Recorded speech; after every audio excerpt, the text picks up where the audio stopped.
annoncé depuis maintenant plusieurs semaines avec notre frère Thibault, son épouse. On est heureux de les accueillir. Donc ce soir, le thème, vous le connaissez, ça a été dit, c'est passé sur Facebook, c'est passé partout. Donc divorce, célibat, remariage, etc. Voilà, donc ce n'est pas un thème qu'on aborde souvent, mais c'est pour ça que c'est bien que ce soit abordé.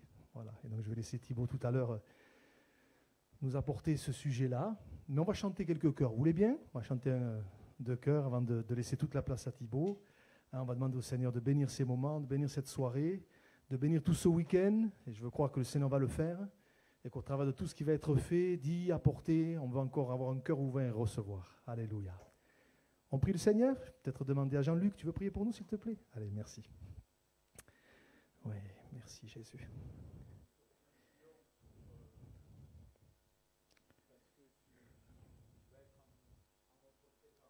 Amen.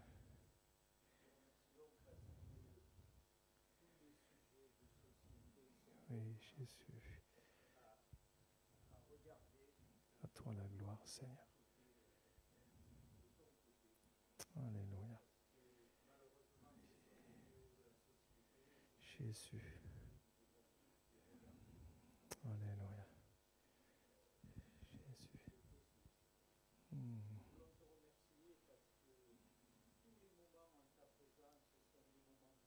Amen. Merci Jésus.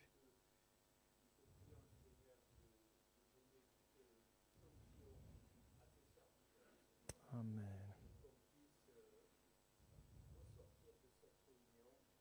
Amen. Amen. Amen. Amen. Amen. Gloire à Dieu. On va prendre ce premier chant. Voilà, exaltons le roi des rois. J'ai cherché Dieu, il m'a écouté. Vous savez que ce chant, il est extrait du psaume 34.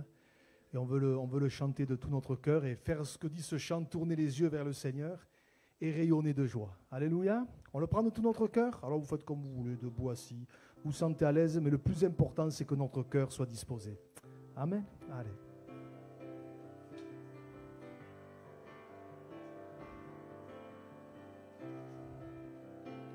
J'ai cherché Dieu, il m'a écouté, il m'a délivré de mes frayeurs. Tournez les yeux vers le Seigneur et rayonnez de joie, et rayonnez de joie. Dans mon malheur, l'Éternel entend toutes mes peurs, fuis loin devant. Le Fils de Dieu est avec moi, il me délivrera, il me délivrera. Exaltons le roi des rois, tous unis pour le célébrer. Glorifions le roi des rois, élevons son nom à jamais.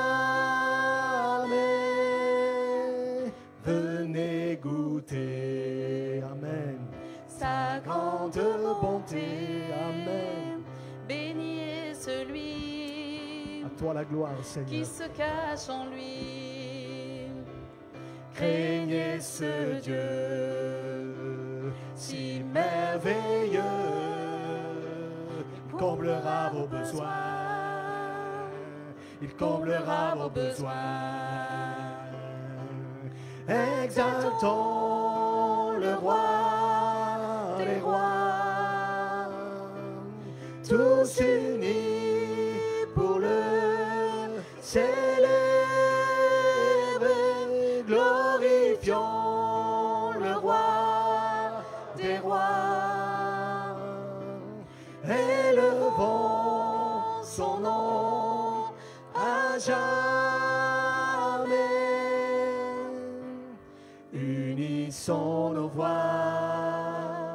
Chantons notre roi, ensemble élevons, Alléluia. notre adoration, unissons nos voix, Chantons notre roi, ensemble élevons notre adoration, unissons nos voix, Alléluia. chantons notre roi, ensemble élevons notre adoration. Dernière fois. Unissons nos voix, amen. Chantons notre roi, ensemble élevons notre adoration, exaltons Le roi des rois, tous unis pour le célébrer, glorifions le roi des rois, élevons, Dernière fois, exaltons. son nom. à jamais, exaltons le roi des rois, tous unis, Jésus, Pour le célébrer, glorifions le roi des rois, élevons son nom à jamais. On peut lever nos voix tous ensemble quelques instants. Te bénissons, Seigneur. Nous louons ton nom. Te bénissons, Jésus. À toi soit la gloire ce soir. Que ton nom soit glorifié, Jésus.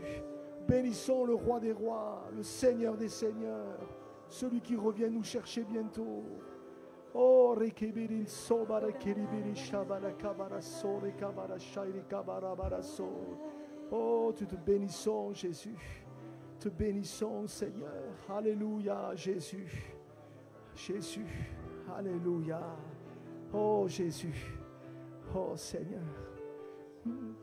Cante sore kabara shara keribara sore kabara so. Te bénissons, Jésus, pour la présence du Saint-Esprit au milieu de nous. Alléluia. Onte karababa isobara kabara shabara so. Alléluia. Car Dieu est un Dieu puissant. On veut le proclamer encore ce soir. Avant de laisser toute la place à la parole, on veut proclamer qu'il est un Dieu puissant. Amen. car Dieu Est un Dieu puissant, il règne de son saint lieu avec sagesse, amour. Oui, Dieu est un Dieu puissant, car Dieu est un Dieu puissant, il règne de son saint lieu avec sagesse, amour. Oui, Dieu est un Dieu puissant. Une dernière fois. Car Dieu est un Dieu puissant, il règne de son saint lieu avec sagesse, amour. Oui, Dieu est un Dieu puissant. Oui, Dieu est un Dieu puissant. Oui, Dieu est un Dieu puissant. Alléluia. Alléluia. Vous savez ce qu'on va faire juste quelques instants? Je ne sais pas la montagne qui est devant toi, je ne sais pas le géant qui se dresse devant toi, mais peut-être prenons juste quelques secondes pour, face à ce géant, face à cette montagne, dire « Mon Dieu est un Dieu puissant. » Alléluia. Et c'est lui qui règne, c'est lui qui domine, c'est lui qui a autorité. Alléluia. Tu es le Tout-Puissant. Alléluia. Alléluia, Seigneur. Tout est possible, oui, à celui qui croit, Seigneur. Alléluia. Te bénissons, Jésus. Et nous te louons, Seigneur. À toi soit la gloire pour ta grandeur, pour qui tu es. Au nom de Jésus. Au nom de Jésus. Dieu Tout-Puissant. Dieu Tout-Puissant. À toi soit la gloire, Seigneur. À toi soit la gloire, Seigneur. À toi soit la gloire.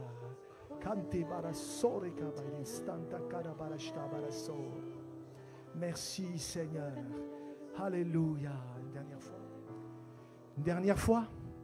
car Dieu est un Dieu puissant, il règne de son saint lieu avec sagesse, amour. Oui, Dieu est un Dieu puissant. Oui, Dieu est un Dieu puissant. Oui, Dieu est un Dieu puissant. Amen. Seigneur, nous sommes bien dans ta présence et te disons merci. Parce que ce n'est pas nous qui t'accueillons, c'est toi qui nous accueilles. Alors à toi soit la gloire, Seigneur. À toi soit la gloire. Bénis ton serviteur et ta servante. Au nom de Jésus. Amen. Amen. Gloire à Dieu. Gloire à Dieu. Voilà, Bichibo, je te laisse toute la place. Que Dieu te bénisse. Amen, amen. Alors, sur la route, Audrey, tu peux t'installer. Sur la route, j'écoutais des chants. Et il y a un chant que mon épouse a composé il y a quelques années de cela. Voilà, sur la route, je ressentais que c'était pour quelqu'un ce soir. Quelqu'un qui est passé par des chemins difficiles, qui a ressenti de la solitude. Et à qui le Seigneur veut dire ce soir, je suis avec toi dans tes chemins difficiles, je t'accompagne, je te tiens la main. La foi chrétienne n'est pas une foi qui nous propose une vie sans tristesse et sans malheur, mais c'est une foi qui nous assure une présence, la présence du Dieu Tout-Puissant à nos côtés, dans tous les chemins que l'on traverse.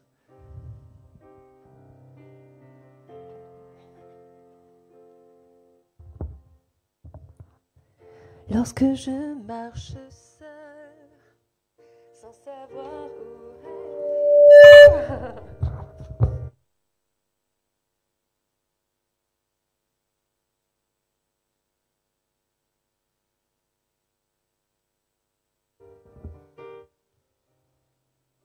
aller. Vous m'entendez? Voilà, peut-être que certains le connaissent, ce chant. Il dit lorsque je suis seule, sans savoir où aller, je ne cesserai jamais de t'aimer. Et quand tout va pour moi, je te loue, car je crois que tu ne cesseras jamais de m'aimer. Peu importe la situation dans laquelle on se trouve, que l'on soit dans la joie, que l'on soit même dans la tristesse ou la détresse, le Seigneur est toujours avec nous. Il ne cessera jamais de nous aimer. Quoi que nous fassions, il est toujours avec nous. Donc ayons ce réflexe, quand ça va bien ou quand ça va moins bien, quand ça va vraiment très mal, d'appeler à Dieu, de crier à lui. Et il est là, il répond. Amen. Lorsque je marche seule, sans savoir où aller, je ne cesserai jamais de t'aimer. S'il faut porter sa croix, tu l'as fait avant moi. Je ne cesserai jamais de t'aimer. Si la vie s'acharne sur moi, je marcherai par la foi.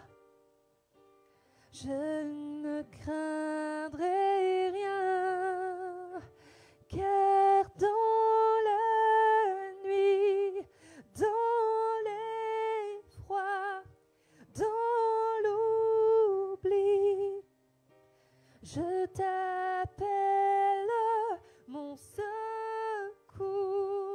tendre ami, mon sauveur, tu me relèves. Et quand tout va pour moi, je te loue car je crois que tu ne cesseras jamais de m'aimer.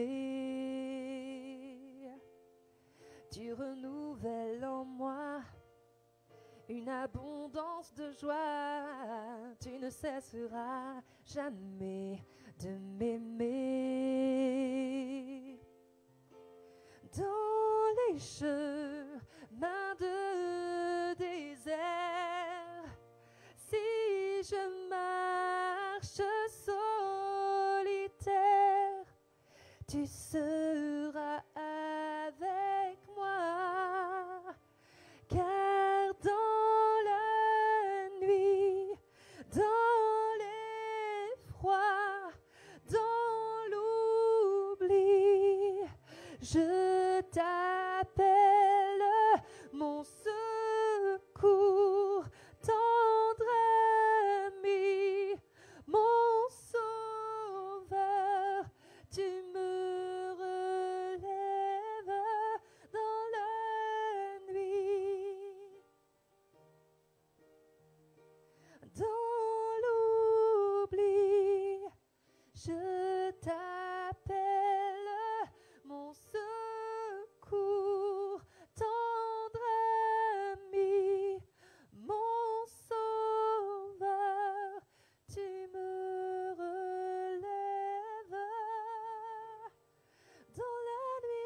t'appelle.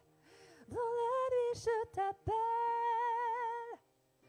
Jésus, j'ai tant besoin de toi. J'ai tant besoin de toi, Jésus.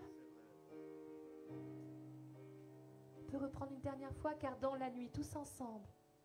Car dans la nuit, dans l'effroi, dans l'oubli, je t'appelle, mon secours, tendre ami, mon sauveur, tu me relèves.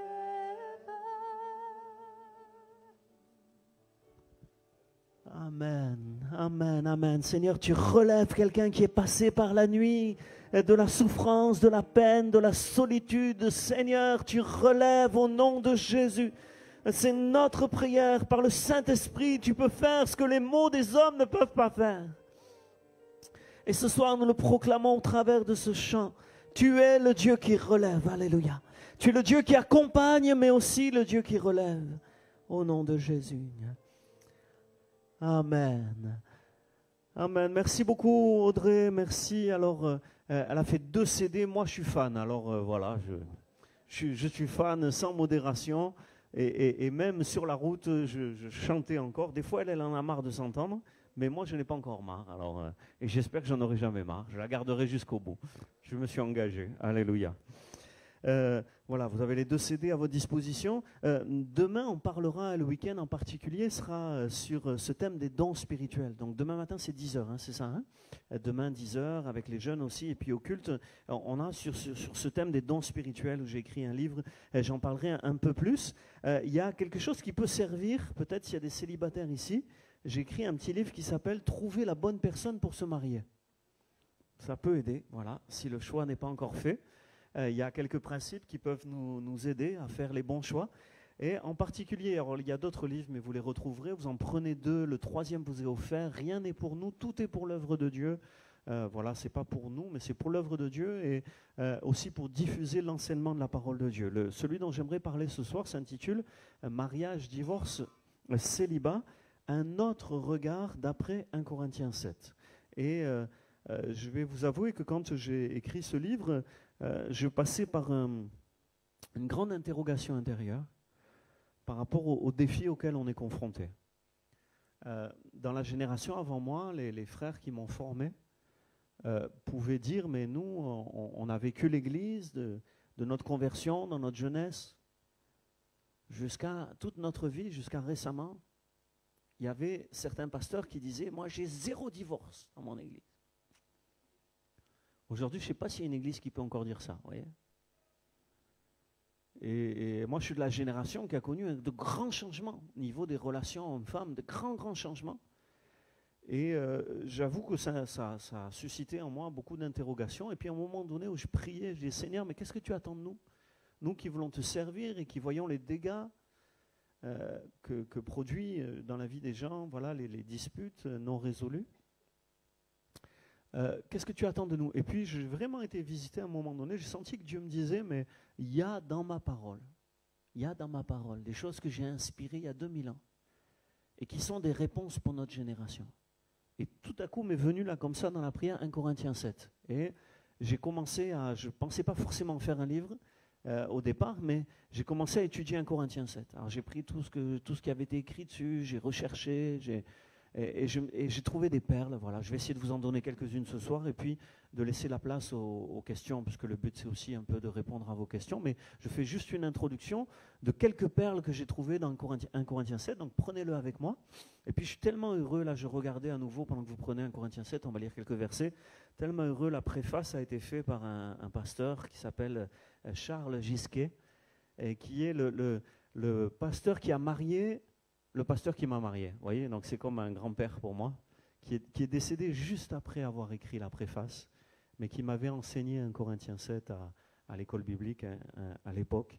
Et voilà, je suis tellement heureux de pouvoir aussi avoir été inspiré par ces hommes anciens qui enseignaient sur la famille et qui m'ont inspiré. Peut-être, avant qu'on lise, dire que moi, je suis issu d'une famille où il n'y avait qu'un papa.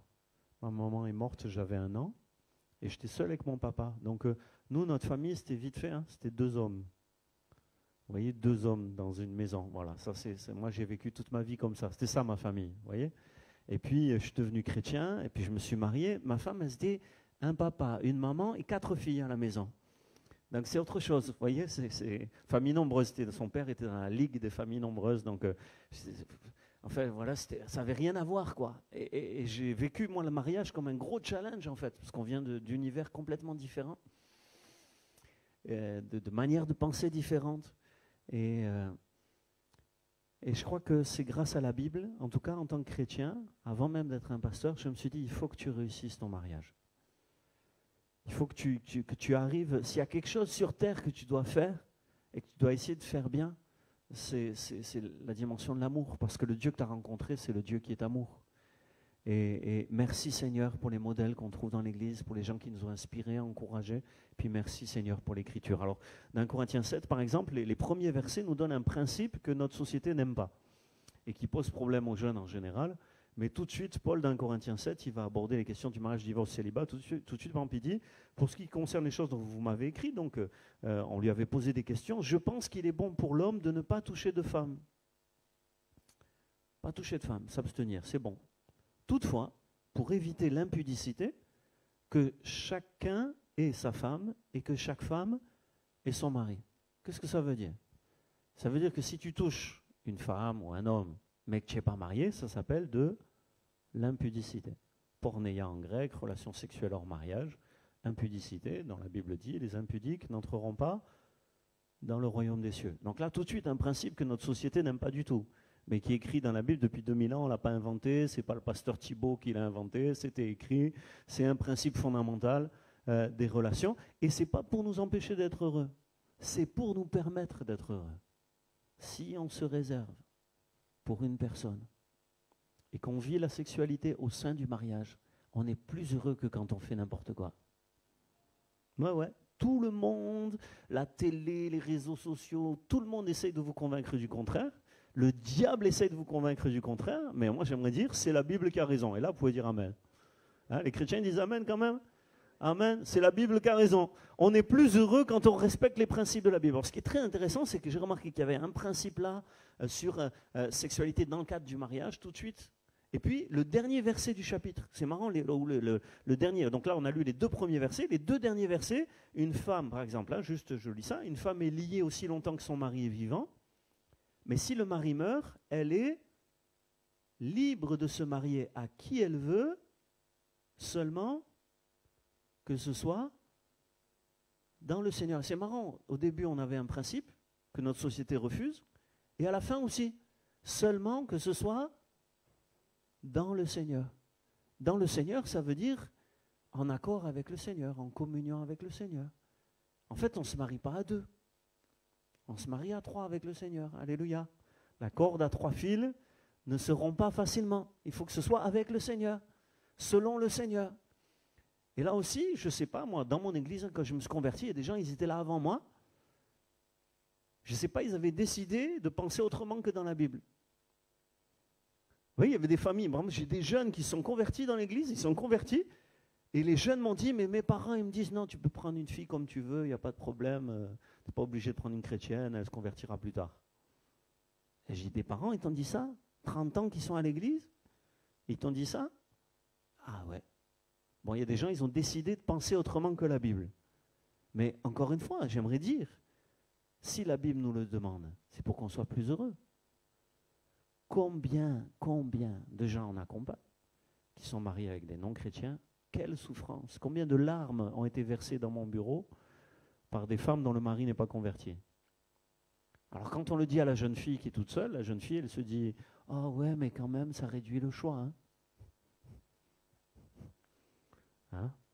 Et puis, vous savez, c'est le diable qui essaie de nous faire croire, c'est une clé de la Bible, écoutez bien, il a fait la même chose dans la Genèse au début, le diable essaye de nous faire croire que Dieu nous prive alors que Dieu nous protège. Vous entendez, ça c'est une clé de la Bible et c'est une clé de la vie. Dieu nous protège, Dieu ne nous prive pas, alléluia. Dieu ne nous prive pas. Alors voilà, vous voyez, tiens, d'un coup, c'est pour vous montrer, c'est juste une petite introduction, puis je vais essayer d'être rapide sur le reste du chapitre, mais vous voyez, dans ce chapitre qui existait là, il y avait déjà 2 principes, au début et à la fin, qui sont pourtant des principes clés avec lesquels on se bat. Il y a comme un combat dans la mentalité, dans la pensée des gens, sûrement pas à la Seine, mais à Antibes.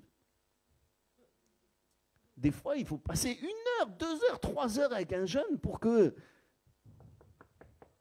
on se marie avec quelqu'un qui partage notre foi dans le Seigneur et on attend le mariage pour la sexualité. Pas pour nous priver, mais pour nous protéger, parce que c'est la meilleure façon de vivre l'amour. Alors vous voyez, c'était inscrit dans le texte.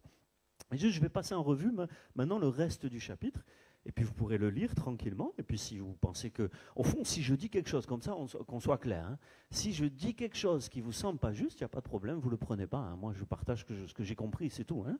Et puis surtout, si je dis quelque chose que Cyril ne pense pas pareil, c'est lui qui a raison, d'accord ? On n'a pas de problème, c'est lui le pasteur ici, donc voilà. Mais comme il me fait confiance, moi je vais juste dire ce que j'ai trouvé dans les textes. Voilà, hein. Donc dans la suite, vous voyez, à partir du verset 3 du chapitre 7, là on ne va pas tout lire, dans la suite, il est question des devoirs réciproques, de ce qu'on se doit mutuellement. Et au cœur du mariage, verset 4, verset 5, parmi les devoirs, ce n'est pas les seuls devoirs, mais parmi les devoirs du mariage, au cœur de l'alliance, il y a la sexualité. Parce que je dis toujours, vous savez, on peut faire des affaires avec quelqu'un avec qui on n'est pas marié. On peut partager son argent avec quelqu'un avec qui on n'est pas marié. Ça s'appelle un associé. On peut vivre dans la même maison avec quelqu'un avec qui on n'est pas marié. Ça s'appelle de la colocation. Colocation, c'est ça, ça se fait. Les jeunes, là, ils sont en colocation. Vous voyez, ils ne sont pas mariés, mais c'est des colocs. D'accord ? Mais ce qui caractérise le mariage par rapport à la colocation, par rapport à des associés financiers, c'est qu'il y a la sexualité. On peut avoir un grand ami, une grande amie. Pas de sexualité, c'est de l'amitié, ce n'est pas du mariage. D'accord ? Au cœur du mariage, il y a l'intimité. Il y a le fait qu'on se donne totalement. Ce n'est pas une partie, c'est la totalité. C'est esprit, âme et corps, c'est tout ce que l'on est, que l'on donne. Et la sexualité est une clé de réussite du mariage. Paul en parle. Paul dit par exemple, ne vous privez pas l'un de l'autre. Même il explique au verset 5 de mémoire, je vous le fais de mémoire parce que je fais les grandes lignes, sinon ce serait trop long. Hein. Là, il y a une sœur qui est de Toulon-la-Valette. Une fois j'ai été, on a fait 2-3 heures là, de discussion, vous voyez, sur ça. Donc je fais bref pour vous laisser la place pour les questions. Hein. Mais le texte dit même que si on se prive l'un de l'autre, quelque part, on donne un accès au diable. Priver son conjoint, se priver soi-même au sein du mariage, c'est quelque part s'exposer à la tentation, de peur que Satan ne vous tente. La suite au verset 7 parle d'un don de célibat, hein, d'un charisme, une sorte de don. Même d'ailleurs, le verset 7, c'est intéressant. Enfin, moi, je fais une hypothèse. Après, ce n'est qu'une hypothèse. Je voudrais que tous les hommes soient comme moi, dit Paul, mais chacun tient de Dieu un don particulier. Et le mot don ici, c'est charisme. Donc, on est vraiment dans le domaine des dons spirituels dont on parlera davantage demain. Et un don particulier. Et puis, il rajoute l'un d'une manière et l'autre d'une autre. Et c'est quoi une manière et une autre? Eh bien, il est en train de parler du mariage et du célibat. C'est dont il parle. Donc ça veut dire qu'il y a un charisme pour le célibat, pour bien le vivre, en attendant d'être marié, ou pour la vie, si on ne se marie jamais, mais en attendant d'être marié, il faut un don de grâce. Un charisme, c'est un don de la grâce de Dieu. La racine, c'est la charis, la grâce. Et donc, il faut une grâce de Dieu pour bien le vivre. Tu ne le vis pas bien, d'être seul, eh bien, demande la grâce de Dieu. Il y a une grâce de Dieu particulière, spéciale, que Dieu peut te donner pour le vivre bien en attendant la bonne personne. Amen. Et puis, le texte dit l'un d'une manière et l'autre d'une autre. Moi, j'aimerais te dire, si tu es marié et que tu ne le vis pas bien, il y a une grâce aussi, en tout cas moi c'est comme ça que je comprends les choses, il y a une grâce surnaturelle pour bien le vivre, alléluia. Parce que même marié, ce n'est pas toujours facile à vivre. Les célibataires, ils ne comprennent pas ça. Les célibataires, quand on leur dit, tu sais que c'est pas facile d'être marié, ouais, c'est facile, toi t'es marié, bon, ils veulent pas comprendre. Mais c'est la réalité, les gens mariés le savent. Qui est-ce qui est marié là ici? Montrez-moi. Hein, voilà, bon, les gens mariés le savent, parlez avec eux, vous verrez les célibataires, ils vous le diront. Il faut une grâce de Dieu, alléluia, parce qu'il y a des jours où c'est formidable et il y a des jours où ça l'est beaucoup moins. Et il faut une grâce surnaturelle de Dieu, je crois, l'un d'une manière et l'autre d'une autre, Paul le dit. Maintenant, pour avancer, verset 10, il traite, donc dans les 9 premiers versets, il traite du célibat et du mariage en relation avec la sexualité, je l'ai dit brièvement, pas avant le mariage, et dans le cadre du mariage, sans se priver l'un de l'autre. À partir du verset 10 jusqu'au verset 16, il va traiter du divorce. Et là, dans le divorce, il va simplement, versets 10 et 11, expliquer que c'est un principe qui vient du Seigneur lui-même. Ce n'est pas lui qui l'a inventé, Paul, c'est le Seigneur, c'est Jésus lui-même dans les évangiles. On peut retrouver les textes dans les évangiles, on n'a pas le temps de le regarder, mais c'est le Seigneur qui dit que la femme ne se sépare pas de son mari, que le mari ne se sépare pas non plus de sa femme. Donc il y a une recommandation divine. Il y a des problèmes, mais il y a des solutions. La séparation n'est pas une solution. La vraie solution, elle se trouve auprès du Seigneur, se retrouve dans la repentance, souvent, dans la remise en question, souvent dans la communication. Il y a plein de choses à dire, mais le texte est clair, la solution n'est pas dans la répudiation ou dans la séparation. Si on s'est séparé, parce que Paul, il ne rêve pas. Vous voyez, et puis, moi, je ne veux pas être un pasteur qui rêve. Je veux vivre dans le réel. Et c'est pour ça que j'aborde le sujet. Vous savez, sinon, je n'aurais pas abordé le sujet. Hein. Si j'aborde le sujet, c'est parce que je veux être bien dans le concret. Mais Paul, il ne rêvait pas non plus. Paul, il dit bien, hein, si elle est séparée, ça veut dire que déjà, il y a 2000 ans, il y avait des gens séparés. Il dit normalement, on ne devrait pas. Le Seigneur, ce n'est pas sa volonté. Mais il y a des circonstances où des séparations, elles sont là. Et donc, quand elles sont là, eh bien, la solution, c'est la réconciliation. La réconciliation. Amen. Qu'elle se réconcilie. Donc, quand il y a séparation, le chemin de Dieu, c'est la réconciliation. La réconciliation, c'est très difficile. Vous voyez, j'aurais beaucoup de choses à dire, mais je veux être rapide. Mais la réalité, c'est qu'on vit dans un monde où l'ego est exacerbé. Entendez bien ce que je dis. Moi, j'ai fait de la sociologie dans mes études, en plus de la théologie. Et c'est ce qu'on dit aujourd'hui. C'est l'ego, le règne de l'ego, du moi. Vous voyez, quand il y a des conflits, il y a des blessures. Et le problème, c'est que nos blessures, elles prennent beaucoup d'importance quand le moi est au centre de tout. Vous voyez, un jour, j'ai été opéré. On m'a fait un prélèvement sur le rein. J'avais une tumeur sur le rein, on m'a fait un prélèvement. Quand j'ai vu l'aiguille comme ça, et qu'on me l'a rentrée là, comme ça, vous voyez, je ne sais pas, mon cerveau, il a flippé, vous voyez, Mais j'ai remarqué un truc. Tout à coup, je me suis mis à penser à l'église. Je me suis mis à penser à mes collègues pasteurs. Et je me suis mis à prier pendant qu'ils me rentraient le truc là, vous voyez. Je me suis mis à prier, parce qu'en fait, ils te font l'anesthésie, mais l'anesthésie, ça ne marche que sur la peau. Après, à l'intérieur, tu sens tout. Et je me suis mis à penser à l'église, aux frères, et en fait, moins je pensais à moi, et moins je souffrais. Et quand tout à coup, mon cerveau revenait sur l'aiguille qui est en train de rentrer en moi, que je sens, c'est comme si de m'intéresser à moi accroissait la douleur dans ma tête. Vous comprenez ce que je veux dire là? Bon, le problème, c'est ça, c'est qu'on pense trop à soi. On est tellement focalisé sur notre douleur que la douleur s'accroît par l'attention qu'on lui donne. Vous comprenez? C'est pas qu'on je veux dire, la souffrance, elle y est. Et Dieu ne nie pas la souffrance. Moi, je ne suis pas en train de nier la souffrance. Mais quand tu focalises sur ta souffrance, elle prend de l'ampleur. Et dans cette société de l'ego, là où l'ego est exacerbé, les gens, ils souffrent, ils sont vexés, ils sont offensés. Mais comme ils sont centrés sur eux, ils sont focalisés sur leur douleur, et ça crée des murs. Et la réconciliation est très, très compliquée. Parce que souvent, pour se réconcilier, il faut s'abaisser. Qui est-ce qui est encore là avec moi là? Ça va? Montrez-moi ceux qui sont encore avec moi là. Bon, la réconciliation, il y aurait beaucoup de choses à dire, mais vous voyez, je vais aller sur la suite. Maintenant, quelquefois, on ne parvient pas à la réconciliation. Et en fait, dans la suite, versets 12 à 16, Paul explique que des fois, à la réconciliation, on n'y parvient pas. Et dans ce cas-là, il montre que le croyant, lui, il va chercher à sauver son mariage dans tous les cas. Pour Paul, c'est clair, le croyant, il cherche à sauver son mariage. Mais il est obligé de reconnaître que le non-croyant, quelquefois, il jette l'éponge, il laisse tomber, il met fin à la relation. Et là, Paul, il a une parole que moi, je trouve révolutionnaire. Donc, versets 12 à 14, il parle des mariages mixtes, et quand le non-croyant veut se séparer, c'est compliqué pour le croyant. Et verset 15, il explique que si le non-croyant se sépare, qu'il se sépare, le frère ou la sœur ne sont pas liés dans ces cas-là. Dieu nous a appelés à vivre en paix. Et donc ça veut dire que s'il y a abandon, si l'initiative de la séparation vient du non-croyant, de celui qui, voilà, on est abandonné, alors on n'est plus lié, le frère ou la sœur ne sont pas liés dans ces cas-là. Dieu, oh c'est fort ça, Dieu nous a appelés à vivre en paix. Et moi c'est une chose qui m'a marqué dans le pastorat, c'est le trouble de l'âme de ceux qui ont connu des séparations. Quand vous vous asseyez dans un bureau, vous voyez, c'est ce que fait un pasteur, et puis tout à coup vous donnez la parole et vous parlez avec quelqu'un qui a connu une séparation.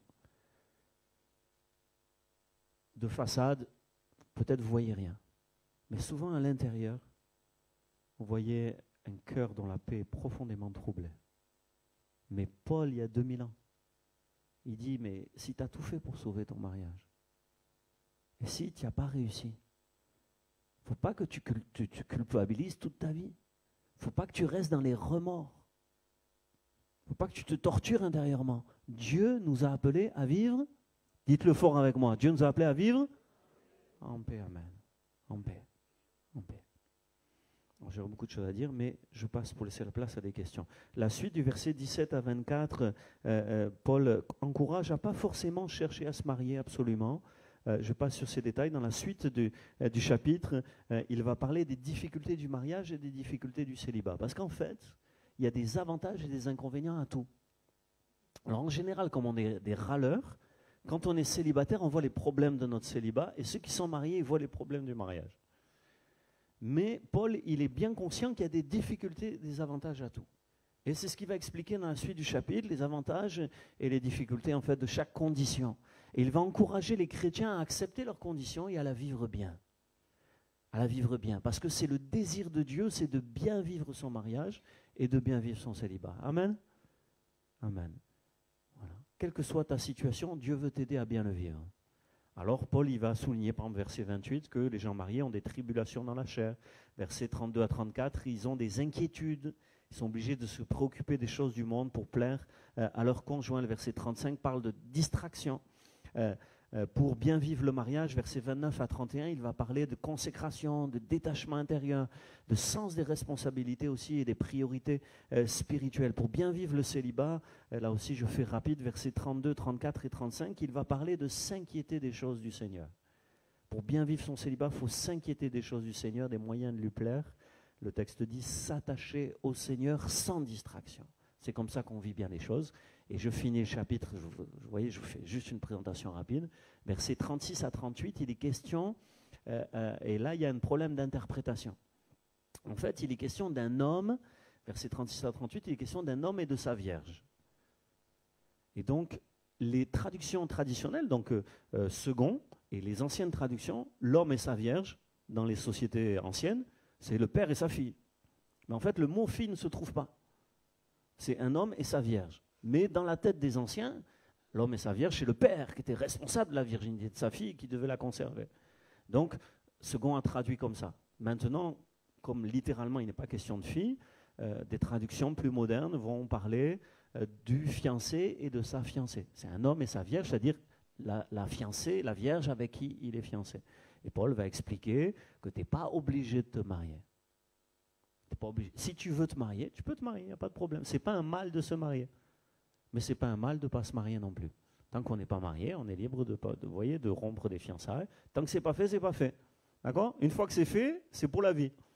Mais quand ce n'est pas fait, ce n'est pas fait. Et puis il va insister, c'est intéressant, versets 36 à 38, c'est juste un détail parmi d'autres, mais il va insister sur l'exercice de sa volonté. Le fait de, chacun fait selon, il a résolu dans son cœur, selon l'exercice de sa propre volonté, ce qu'il a décidé en son cœur. Et je trouve que c'est intéressant parce qu'il va revenir sur ça, versets 39 et 40, qui sont les derniers versets qu'on a regardés tout à l'heure, en disant, si elle veut se marier, la veuve, le veuf, s'il veut se remarier, il peut le faire à qui il veut, à qui elle veut.